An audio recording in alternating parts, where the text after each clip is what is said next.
Private Moscow by James Patterson and Adam Hamdy. And it's dedicated for the brave men and women of our intelligence services.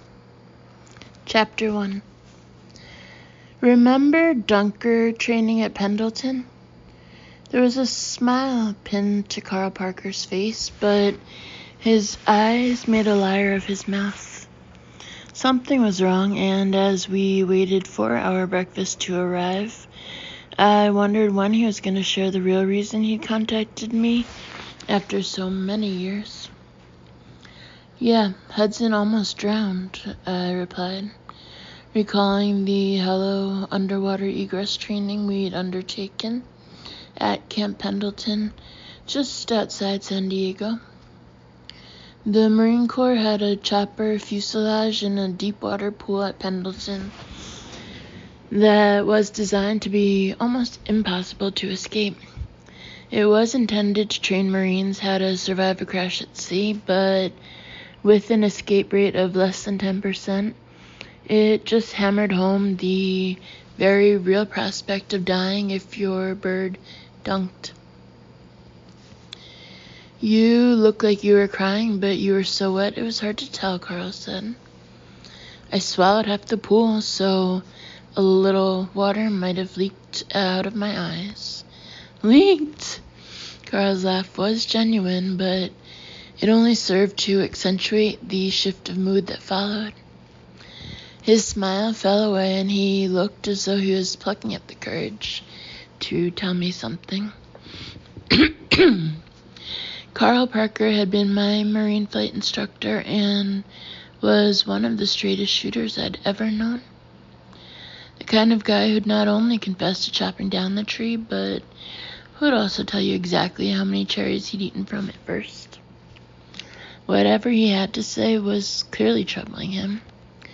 The towering, strong, jovial African-American I'd looked up to as a newly minted leatherneck had been replaced by a jaded man with haunted eyes and hunched shoulders. The smile returned, but it was a politician's grin, the kind worn by a senator when he's been caught cheating on his wife, flickering, hesitant, as though it might shatter at the slightest touch of truth. I tried to make it easier on him. It's great seeing you again, but you didn't invite me to New York to reminisce about old times. What's up? The vulnerability I'd sensed vanished, and his smile broadened.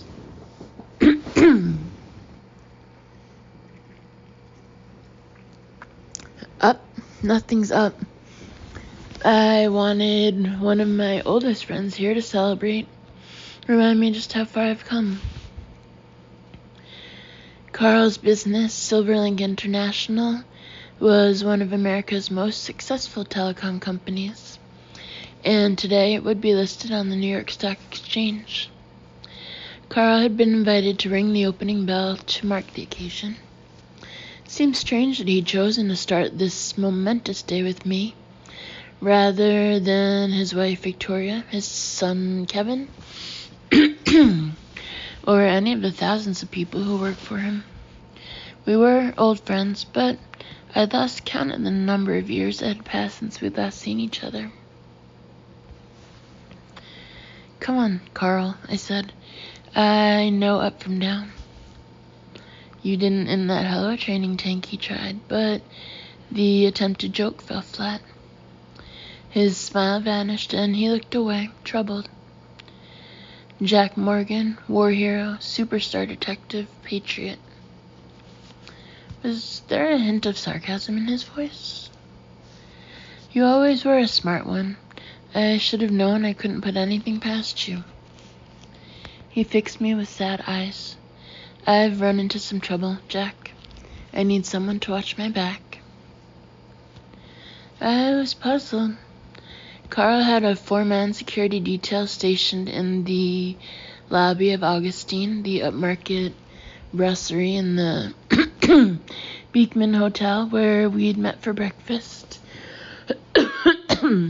His back was well watched. someone I can trust.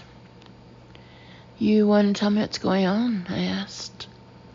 He bit his lip and opened and closed his mouth a couple of times, but before he could respond, a member of his security detail approached and discreetly interrupted us. Mr. Parker, it's time, sir. Chapter 2. We walked a short distance along a snow-covered Nassau street to the intersection with Wall Street, where we were searched by exchange security in a large heated tent before being allowed into the building. Once inside, Carl was greeted by Rachel Glennie, the president of the New York Stock Exchange.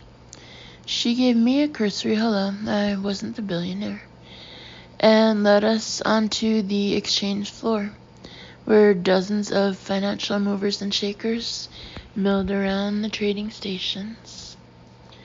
We can have a maximum of 16 on the podium, Rachel said, indicating Carl's security detail. The men waited at the foot of a stone staircase, while Carl and I followed Rachel.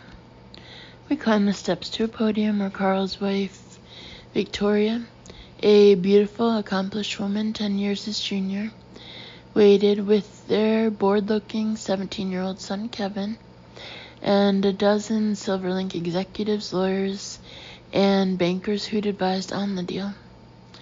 I was introduced to everyone, but I didn't absorb their names.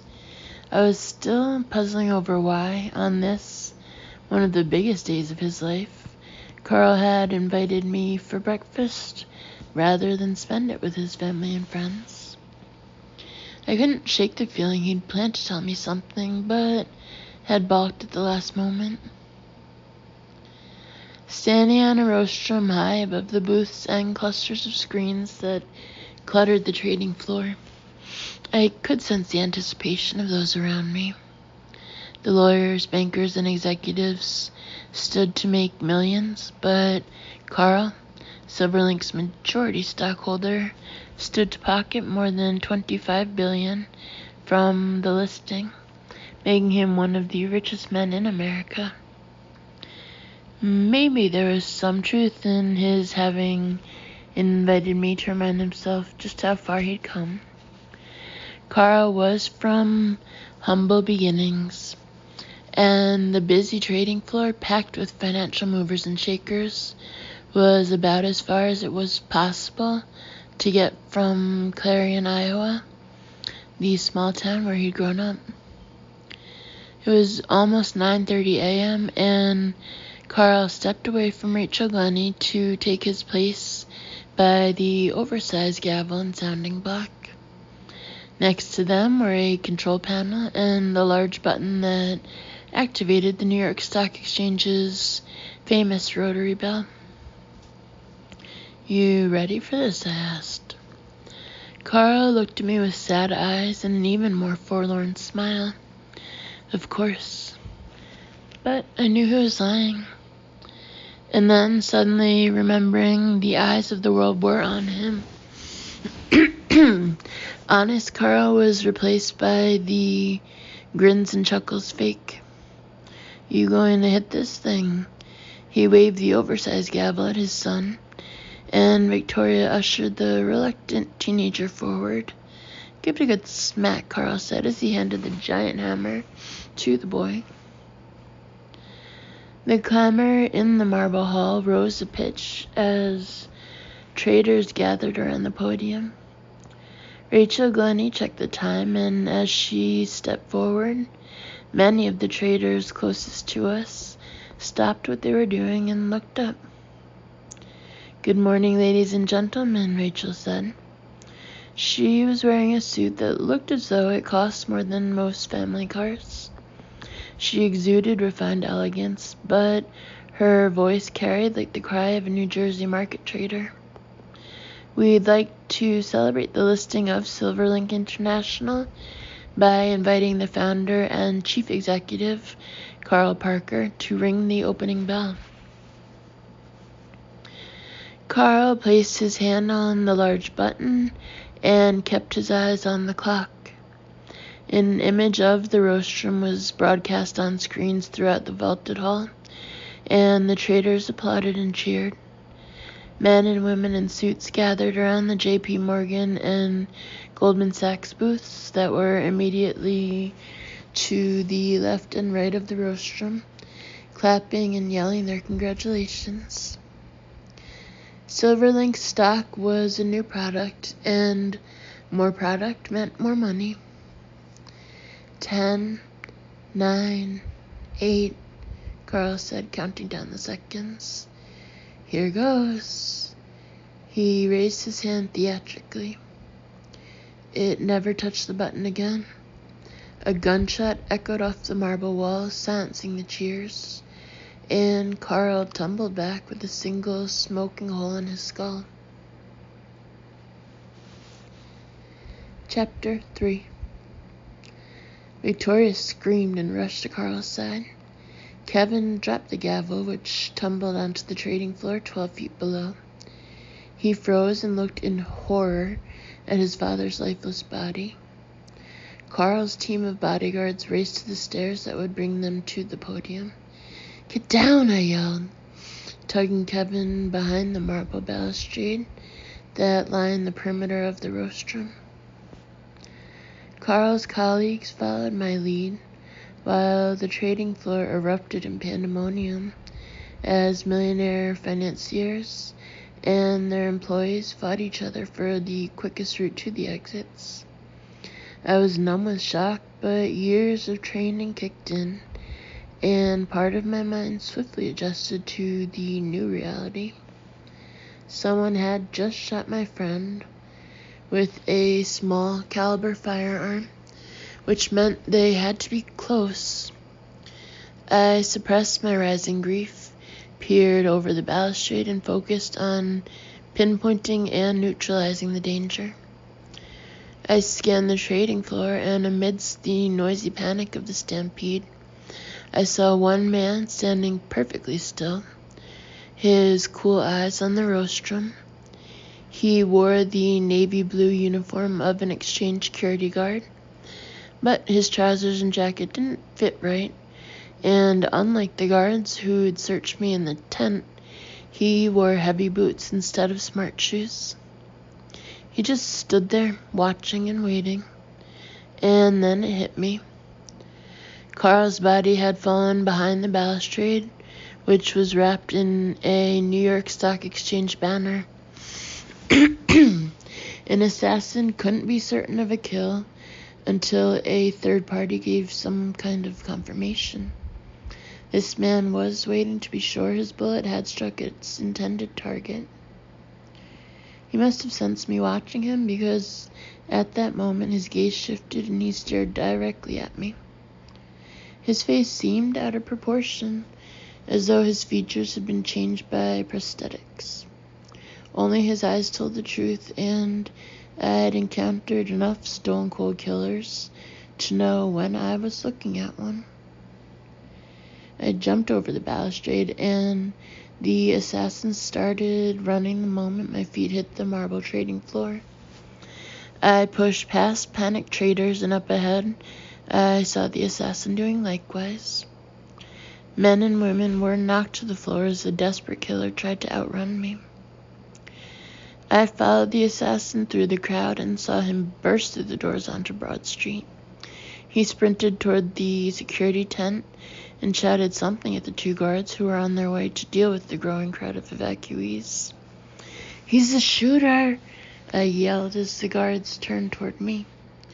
I pointed at the assassin who ran south along Broad Street, but the guards weren't interested in the man. Instead, they tackled me and drove me into the drift of gray snow that was piled beside the entrance. "We've got the suspect in custody," the older guard said into his radio, as the real killer sprinted away. Chapter 4. "You're letting him escape?" I yelled. The assassin was halfway along Broad Street, about 80 feet from a roadside booth and security barrier that marked the perimeter of the New York Stock Exchange. The younger guard made the mistake of trying to pin me by the shoulders. I shrugged him off and smacked him on the chin. He collapsed in the snowdrift, and the older guard tried to draw his sidearm, but wasn't fast enough. I tackled him, knocked him down, and was on my feet, running before he'd even managed to catch his breath. Pushing through the chattering crowd of evacuees, I made it to the street, and the cold air burned my lungs as I sprinted to the barricade. I glanced back to see the men I'd knocked down on their feet, running after me. "Stop," the older guard commanded. "Stop or I will shoot." I took my chances, and the old guard did me a favor when he drew his weapon. The passers-by who thronged Broad Street scattered the moment they saw the gun, and my path was cleared. I could see the assassin no more than 24 feet from the barricade. The sound of a high-powered motorbike echoed off the surrounding grand towers, and a motorcyclist zoomed out of Exchange Place. He made a right onto Broad Street, and the engine growled as he raced toward the barricade. 2 guards stepped out of the booth and yelled at the biker and signaled him to stop, but he ignored them, swerved round the wedge barricade, and opened the throttle on an intercept course with the assassin. I was no more than 50 feet from the shooter when the bike skidded on the square cobbles and came to a stop in front of him. He jumped on the back, looked my way, and fixed me with his dead eyes before tapping the motorcyclist's helmet. The rear wheel spun on the icy cobbles before it found purchase, and the bike shot forward. I heard a noise to my right and turned to see another exchange security guard sprint from a fire exit. He got the jump on me, and the wind was knocked from my lungs when we both hit the deck. I watched the bike swerve back past the barricade, but there was no way I was going to let it escape. As we struggled, I flipped the catch on the guard's holster and snatched his pistol. Afraid I was going to shoot him, he recoiled instantly, leaving me clear to target the speeding motorcycle. Lying on my side in the snow, I snapped off a shot and hit the motorcyclist in the shoulder. The motorcyclist grabbed the wound with his other hand, and the bike fishtailed and skidded across the street before colliding with the lamppost. The assassin was flung clear, but the motorcyclist was tossed into the air like a doll and hit the metal pole with a resounding crack. As the motorcyclist fell to the ground motionless, the assassin staggered to his feet, drew his pistol, and opened fire on the 2 guards by the barricade. The crack of gunshots scattered nearby onlookers, and a number of people screamed when the 2 guards went down wounded. The shooter set off down Exchange Place on foot. Realizing I wasn't a threat to him, the guard who tackled me grabbed his weapon and tried to restrain me. "Get off me," I yelled. "Help them." I indicated his fallen colleagues. "I'm going after the shooter." Chapter 5. The guard didn't resist when I pushed him away. "Help them," I repeated, getting to my feet. "Come on, Taylor," a voice said. It was the older guard who'd first tackled me. He and his younger colleague were coming up Broad Street. The 3rd guard, Taylor, started toward the 2 others who'd been shot. Passers-by had already clustered around the men and were trying to help them. Sprinting, I soon made it to the corner of Exchange Place, a narrow cut that linked Broad Street and William Street. High buildings loomed either side, shrouding the street in almost constant shadow. Snow was heaped against the buildings, and steam rose from a long vent. The assassin was about 100 yards ahead and moving quickly. I pushed harder, and my lungs burned with the effort as my legs rose and fell like pistons. Adrenaline and training were replaced by grim determination. This man had murdered my friend. Parking was restricted on the narrow street, and the only vehicle in sight was a solitary U.S. Postal Service truck that idled beside giant stone columns that marked the entrance of a huge skyscraper. The assassin jumped off the sidewalk and made straight for the driver's door. As he approached the vehicle, he glanced back, saw me, and opened fire. I ducked into a doorway as bullets whipped the air in front of me and buried themselves in the stonework to my rear. When I peered out, the assassin was pulling a female postal worker from the truck. He tossed her onto the street, jumped into the vehicle, and drove away. "Help!" the woman yelled as she got to her feet. "Someone help me!" She shook her head with resignation as the stolen truck took a right onto William Street. "Call the cops," I said breathlessly as I sprinted past her. When I reached the corner of William Street, I saw the postal truck no more than 100 yards away, fighting head-on traffic as it tried to drive the wrong direction down a one-way street. It was just after 9:30, but New York is a city where it's always rush hour, and the traffic had been made worse than usual by the heavy January snowfall. He gave up trying to clear a path through the traffic, and the truck suddenly lurched up onto the curb and started tearing along the sidewalk, forcing pedestrians to jump clear. I cast around and settled on a yellow cab, waiting for a fare. The driver was watching two guys exchange farewells outside a coffee shop on the corner, and his impatient fingers tapped on the steering wheel. He didn't notice me until I pulled his door open.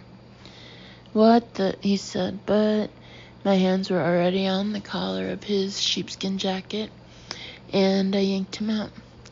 "I need your vehicle," I told him as I pushed him away and jumped in. His fare was finally done with his goodbyes and tried to open the rear door as I pulled the U-turn. I saw his perplexed expression in the wing mirror as he watched his ride race away, with the cab driver sprinting alongside, banging on the window and cursing with every step. I swung right, mounted the sidewalk, and lost the driver as I picked up speed. Up ahead, snow sprayed everywhere as the truck smashed through the piled drifts. Pedestrians dived out of the assassin's way, which gave me a clear run. I stepped on the gas and the cab surged forward, closing the gap between the two vehicles. The postal truck turned a bend and cut a patch of black ice, which sent it fishtailing out of control. The back end swung wildly and fell off the sidewalk, clipping a car that was waiting in traffic. The collision cost the truck its back bumper, and the assassin lost valuable momentum. It gave me the chance to get within yards of him before he got going again. The driver of the car he'd hit got out of his vehicle and turned the air blue with angry shouts, but the postal truck lurched back onto the sidewalk and raced on. When it reached the intersection with Beaver Street, the truck hopped off the curb and almost collided with an oncoming cab. The truck veered across the intersection and mounted the sidewalk on the east side of William Street. I followed and crossed Beaver Street in front of the startled cab driver before steering my vehicle onto the west sidewalk. I stepped on the gas and drew level with the assassin, the two of us racing each other on opposite sides of the street. I kept my hand on the horn in an attempt to warn oncoming pedestrians, and they leaped into doorways or onto the street. The assassin took more risks than me and didn't care about hitting anyone, but the truck was slower than the cab, so we were pretty evenly matched. Up ahead, I saw a delivery truck double parked, blocking the northbound traffic on William Street, and realized it presented me with an opportunity. Angry drivers were honking at the delivery driver, who was waving at them to be patient, but his vehicle had created a gap in the traffic. I stepped on the accelerator, swung left between two parked cars, crossed the street, and drove the cab into the assassin's stolen truck. The crash sent our vehicles smashing into a store window, and we came to a shuddering halt when the postal truck collided with a structural support. My airbag deployed, blocking my view, and the cab filled with a thick cloud of smoke and silicate powder.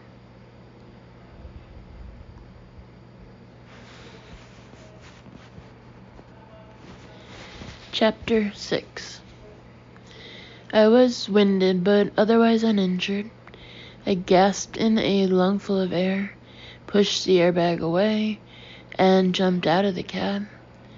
The man I was chasing staggered out of the postal truck, dazed and disoriented, but as I started toward him, his flight instinct kicked in, and he started running. I followed, and within minutes he'd shaken off the worst of the collision, and we were both sprinting at full pelt. My chest was sore as I ran along William Street and came to Hanover Square, but adrenaline kept the worst of the pain at bay. The shooter darted between slow-moving cars, vaulted a line of low railings, and raced across the tiny square, which was covered in thick snow. I followed, crunching through ice-crusted powder, matching him stride for stride. Up ahead, the building line opened out a little, and I saw gray clouds hanging low in the gaps between the skyscrapers. We were near the river. The assassin jumped the railings on the south side of the square and ran across the street, earning a horn blast from a startled driver. I followed and chased him down Old Slip, a narrow road that ran down to South Street and the river. I collided with a man and woman coming out of the New York City Police Museum, housed in the old First Precinct. I skirted past the fearful couple and sprinted on. The shooter ran across South Street, forcing an 18-wheeler to a halt, and sprinted beneath FDR Drive, the 4-lane overpass that followed the riverfront. I raced under the busy highway. The sound of the traffic rumbling overhead was almost deafening, and it masked my pounding steps, so the assassin wasn't aware how close I was until I was on him. I got within striking distance when the man suddenly turned and swung his pistol at me. I parried the weapon as the gun went off, and the bullet sliced the air a few inches from my ear, and the loud gunshot set my head ringing. The assassin stood his ground, and up close, I could see the seams and folds of the prosthetics that masked his true identity. He tried to bring the gun round for another shot, but I swung a punch and caught him on the chin. His gun arm flailed, and I knocked it down, sending the weapon flying. It clattered across the sidewalk and skidded beneath the 18-wheeler. The driver was ignoring the horn blasts of the angry motorist backed up to his rear and had his phone out filming us.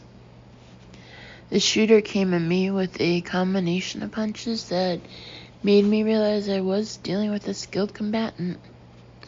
I stepped back, ducking and blocking each blow, but one slipped my guard, a right cross that caught me on the cheek. Then came the flash of white familiar to every fighter who's ever taken a powerful head blow, and for an instant I was blind. I covered up, tucking my head into my forearms and absorbing his assault. My eyesight returned, and I stepped back as he swung a roundhouse. His foot swiped the air in front of me, and when it landed, he was turned slightly, offering me a shot at his kidneys. I went in with a left and right that made him buck with pain, and as he crouched to cover the spot, I swung a fist into his face. The prosthetic rubber flattened, and so did the man's real nose.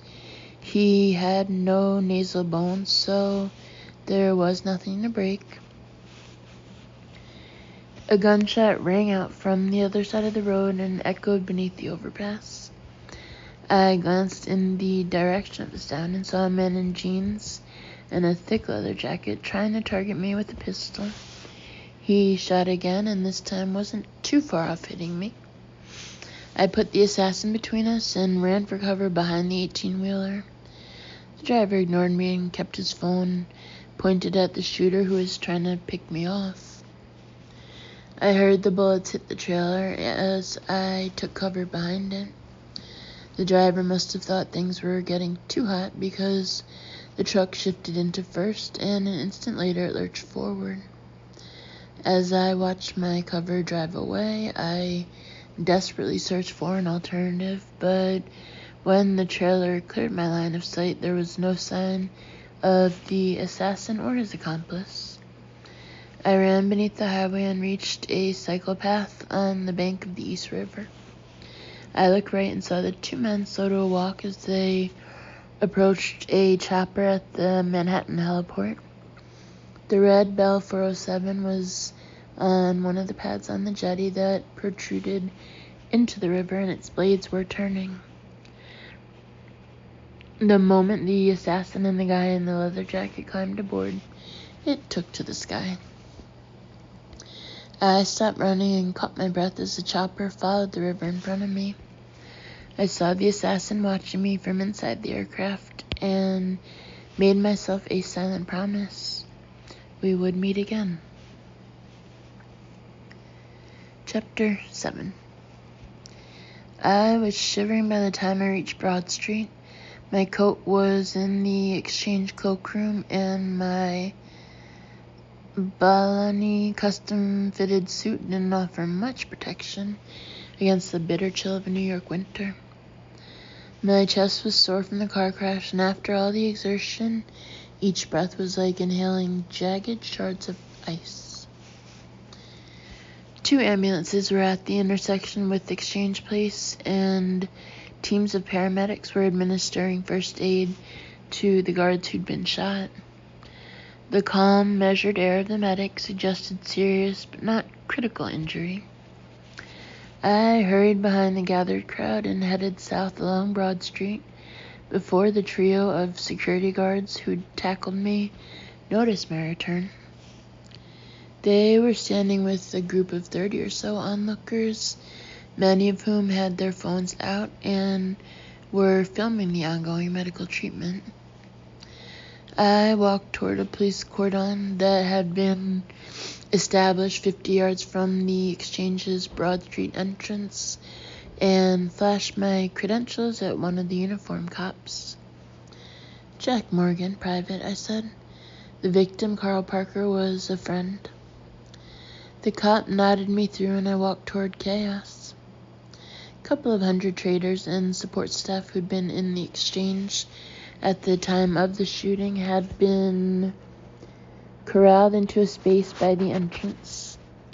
People were growing disgruntled, and uniformed cops were shouting instructions, telling everyone they had to wait to be interviewed by one of the detectives working the crowd.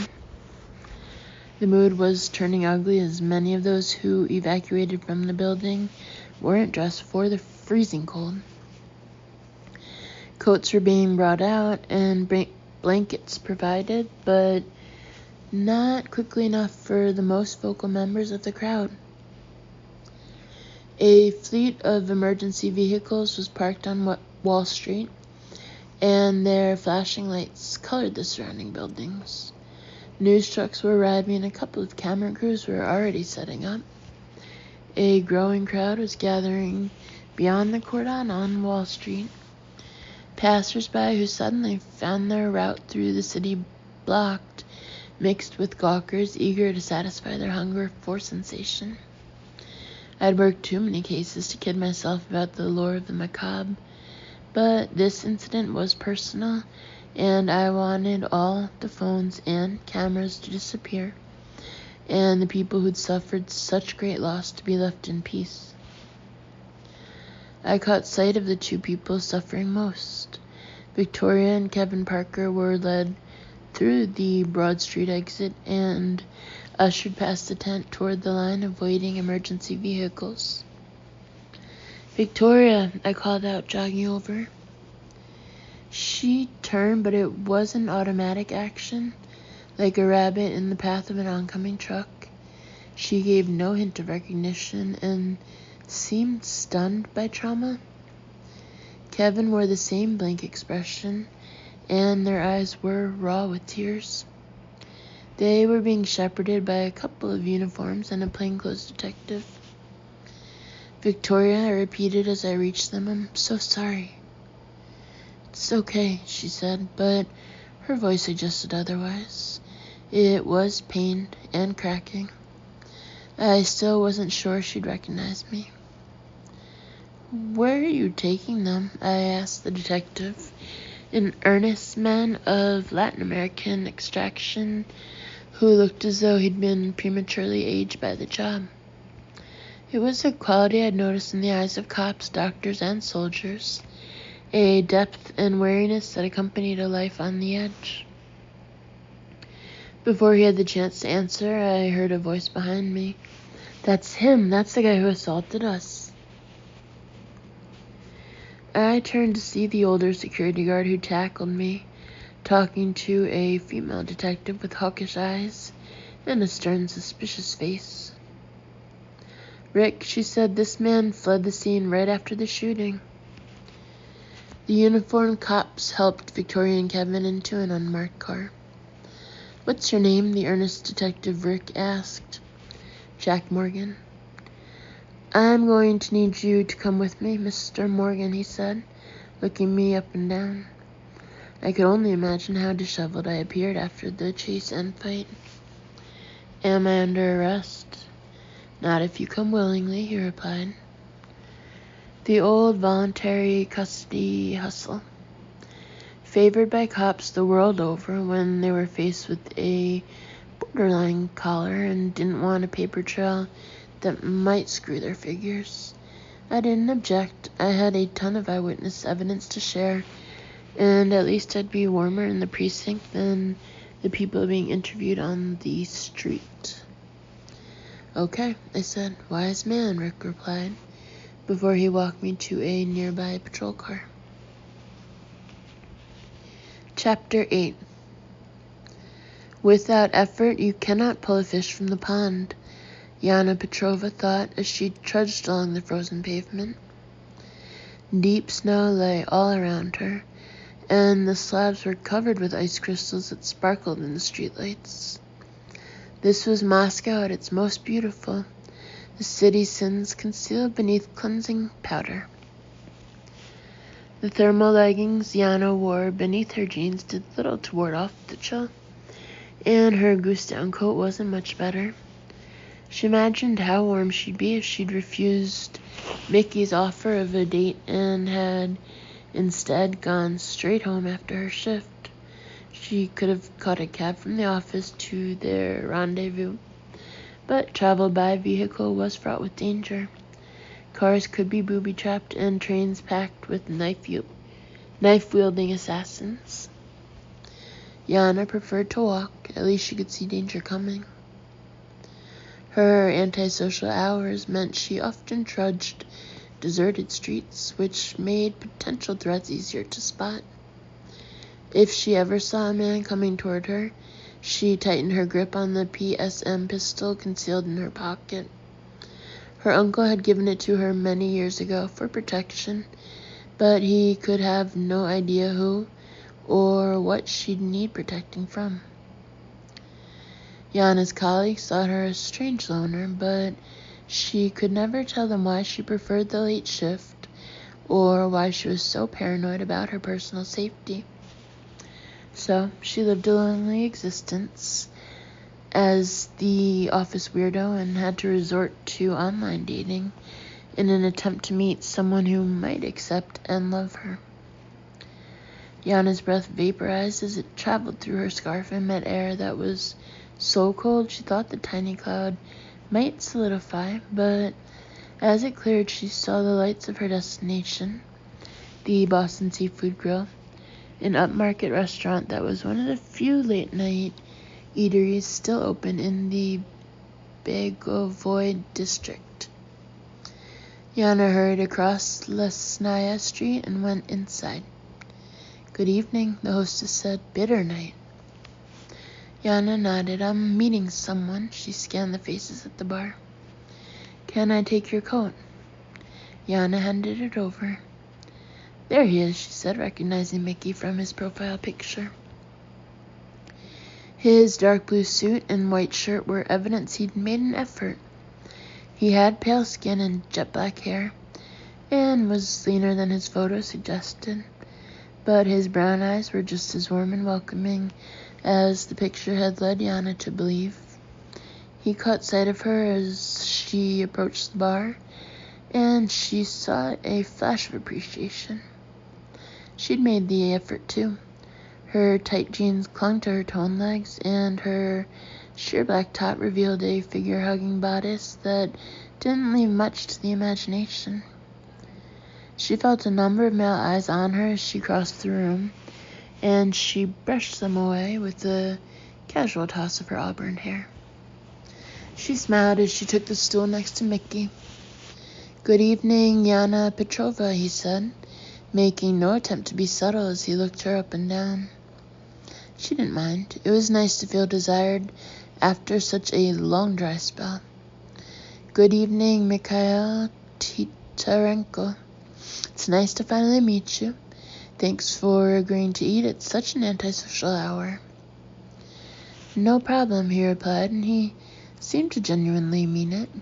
"I'm surprised the place is so busy." It was a little after 11 p.m., and the restaurant was 3/4 full.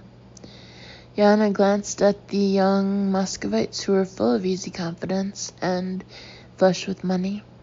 They ate, drank, and filled the place with loud chatter and laughter, and for a moment she longed not to be an outsider. Maybe Mickey was the one, and they'd get married and come here with friends every week, like normal, happy people.